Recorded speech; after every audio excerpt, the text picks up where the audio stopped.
ဆိုတော့မြန်မာနိုင်ငံမှာဒီကောင်းကိုသုံးတဲ့လူတော်တော်လေးရှားလိမ့်မယ်ဆိုတော့မရှိဘူးမပြောအောင်နော်ဆိုတော့တော်တော်လေးရှားလိမ့်မယ်အကယ်၍ဒီရေမွေး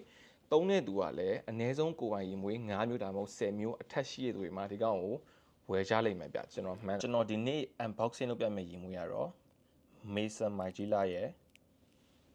Soul of the Forest ဆိုတော့ရေမွေးဖြစ်ပါတယ်ဆိုတော့သူ့ရဲ့ original အိတ်ကအဲ့လိုမျိုးလေးလာတယ်အဖြူအောင်လေးပဲသူတို့ရဲ့ retail shop သွားလို့ရှိရင်လည်းသူတို့ရဲ့ဆိုင်ကအရန် clean ဖြစ်တယ်ဆိုတော့အဖြူအောင်လေးပဲအဲ့အဖြူအောင်ကြီးမှာသူတို့ရေမွေးတင်ထားတယ်ပြီးရင် lighting တွေထိုးထားတယ်ဆိုတော့အရန် clean ဖြစ်တယ်တန့်ရှင်းအရန် simple ဖြစ်တယ်ဆိုတော့အခုကျွန်တော်ဒီကောင်းကိုဝယ်လာတာက Soul of the Forest ပုံမှန်ကျွန်တော်တို့မြင်နေကြ replica ဆိုလို့ရှိရင်မြန်မာနိုင်ငံမှာတော်တော်များများသုံးကြတယ်ဘူကအဖြူအောင်နဲ့လာတယ်ဆိုတော့နာမည်ကြီးရဲ့ဟာကြီးကတော့ By the Fireplace တို့ Just Club တို့ပြောလို့ရှိရင် Whisper in the Library တို့ပြီးရင် On a Date Sailing Day Lazy Sunday Morning and Baba Bed From the Garden On a Date အများကြီးရှိတယ်ဆိုတော့ replica series ကတော်တော်များသိကြတဲ့အတိုင်းသူ့ရဲ့နာမည်နဲ့သူ့ရဲ့အနံ့ကအရန်တော်တော်လေးကိုထပ်တူကြတဲ့အနံ့ပေါ့လေသူအဲ့လိုမျိုးရေးထားတဲ့သူပေးထားတဲ့နာမည်ကို feeling လိုက်ပြီးခံစားလို့ရတဲ့ရေမွေးတစ်ခုလို့ပြောလို့ရတယ်ဆိုတော့အဲ့ဒီမှာဒီကောင်ကကြတော့အဲ့အရာတွေက Royal Replica Series ဒါကကြတော့ Replica Fantasy ဆိုပြီးတော့ထွက်ထားတာဗျ Replica Fantasy Series ပေါ့ဆိုတော့ရေမွေး9လုံးထွက်ထားတယ်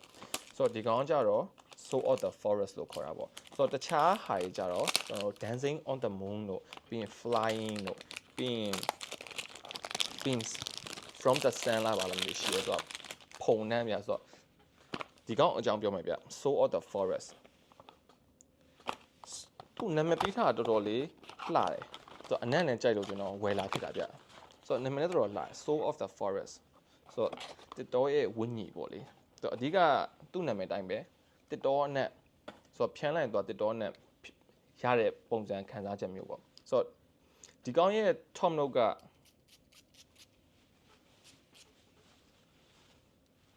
ကျွန်တော်တို့အခုဖြန်းလိုက်တာ ਨੇ သူ့ရဲ့ top note မှာဘာပါလဲဆိုတော့ကျွန်တော်တို့ဒီရေညှိအနံ့ပါတယ်ဆိုတော့ရေညှိပါမယ်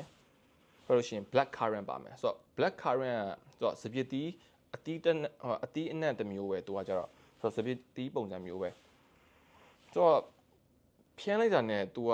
တဘာဝတွေကိုရောက်သွားသလိုမျိုးပဲတော်တော်မိုက်တယ်ကျွန်တော်တို့မိုးရာသီမှာဆိုတော့ရေညှိတက်နေတဲ့မြေကြီးနဲ့ကျွန်တော်တို့အဲ့လိုမျိုးအပင်တွေအများကြီးအဲ့လိုမျိုးအုံမိုင်းမိုင်းတွေကိုဝင်သွားတဲ့အခါရတဲ့ခံစားချက်မျိုးဆိုတော့အနံ့ကအတီဖြစ်တယ်ဆိုတော့တော်တော်မိုက်တယ်ဗျသူ့ရဲ့ base မှာကြတော့သူက incense ပါတယ်ဆိုတော့ incense ဆိုတော့ဒီ smoky ဖြစ်တဲ့ဆိုတော့မီးခိုးအငွေ့အနံ့ပေါ့မီးခိုးအငွေ့အနံ့ပါမယ်ပြီးရင် patchouli ပါမယ်ပြောလို့ရှိရင်တစ်ကရိုးတစ်အနံ့ပါမယ်ဆိုတော့တစ်တော်လေးဝင်သွားတဲ့အနံ့ဆိုတော့သူကတစ်အနံ့တော့ပါတယ်ဆိုတော့ပြောရဲရေညှိအနံ့ဆိုတော့တော်တော်လေးမိုက်တယ်ဒီကောင်က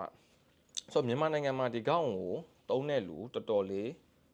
ရှားလိမ့်မယ်ဆိုတော့မရှိဘူးမပြောအောင်နော်ဆိုတော့တော်တော်လေးရှားလိမ့်မယ်အကယ်၍ဒီရေမွေးသုံးတဲ့သူကလည်းအနည်းဆုံးကိုယ်ပိုင်ရေမွေး9မျိုးဒါမှမဟုတ်10မျိုးအထက်ရှိတဲ့သူတွေမှာဒီကောင်ကိုဝယ်ကြလိမ့်မယ်ဗျကျွန်တော်မှန်းတာဘာလို့လဲဆိုတော့ဒီကောင်အနံ့ကကြတော့ပုံမှန်ဆက်သုံးချင်းရေမွေးဆက်သုံးချင်းလူကြိုက်ကြမှာလဲတိတ်မဟုတ်ဘူးဒါပေမဲ့အရင် strong ဖြစ်လာဆိုတော့လည်းမဟုတ်ဗျဆိုတော့လက်ခံလို့ရတယ်သူ့ရဲ့ dry down ကတော်တော်လေးလက်ခံလို့ရတယ်ဆိုတော့ nature နဲ့တော်တော်လေးနီးစပ်တယ်တော်တော်လေးမိုက်တယ်ဗျတော်တော်လေးမိုက်တယ်ဆိုတော့ replica ဆိုတဲ့အတိုင်းပဲသူ့ရဲ့ဒီ longevity ကကြတော့ဒီကောင်က9နာရီ6နာရီအဲ့လောက်ဝန်းကျင်ပဲတွားလိမ့်မယ်ဆိုတော့အရင် strong မဖြစ်သူကအရင် natural နဲ့တော်တော်လေးနီးစပ်တယ်တော်တော်လေးမိုက်တယ်ဗျဆိုတော့ကျွန်တော်တို့ဒီကောင်ကဘယ်လိုလူတွေဝယ်တင်လဲဆိုတော့ကျွန်တော်ဒီတဘာဝနဲ့ဒီ realistic ပို့ပြီးတော့ခံစားကျင်တဲ့သူတွေအနက်ဆန်းပို့ပြီးတော့ကြိုက်တဲ့သူတွေဆိုလို့ရှိရင်ဝယ်တင်တယ်ဒီကောင်ကကြတော့ကျွန်တော် retail မှာဝယ်လာကြတော့9သိန်းဝန်းကျင်ရှိမယ်ဗျ10သိန်း9သိန်းဝန်းကျင်ရှိမယ်ဗျဒီကောင်ကကြတော့နည်းနည်းလေးတော့ပုံမှန် replica series တွေထက်ဒီ fantasy series နည်းနည်းလေးပို့ပြီးတော့ကြီးရလို့ပြောလို့ရတယ်တော်လေးမိုက်တယ်ဗျဒီကောင်စမ်းပြီးတော့သုံးကြည့်ကြပါ Soul of the Forest